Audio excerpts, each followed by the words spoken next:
महंगाई और आटे बहरान के खिलाफ मैंगोरा के निशात चौक पर जमात इस्लामी के कारकुन मुजाहिरा कर रहे हैं। मजीद जानेंगे डॉन न्यूज के नुमाइंदे मुराद अली खान इस वक्त वहां पर मौजूद हैं। मुराद, बताइएगा क्या मनाजिर देख रहे हैं?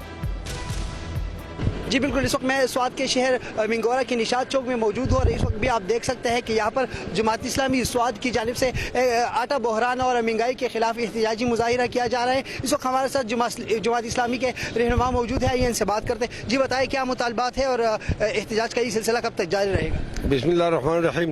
एहतजाज तो आज से शुरू हुआ, इंशाअल्लाह ताला जब तक तब्दीली ना आए उस वक्त तक ये जारी रहेगा। सबको मालूम है कि आजकल जो आटे का बहरान है, जो बिजली और गैस के बिलों में बेतहाशा इजाफा हुआ है, जो रोज़मर्रा अशिया के नरखों में इजाफा हुआ है, ये एक नाजायज़ इजाफा है और ये कौम के साथ एक मजाक है। हम हर महाज पर इंशाअल्लाह मुकाबला करेंगे और इस हुकूमत के खिलाफ हम जलसी भी करेंगे, जुलूस भी करेंगे, अगर होगा तो शट डाउन हड़ताल भी करेंगे और रूट भी बंद करेंगे। बहुत शुक्रिया। जिस तरह आपने इनकी बातें सुनी, इनका कहना है कि महंगाई और आटा बहरान की वजह से गरीब आवाम जो है वो रुल गए और इन्होंने ये मुतालबा किया है कि हुकूमत आटा के बहरान और महंगाई पर काबू पाए। जी।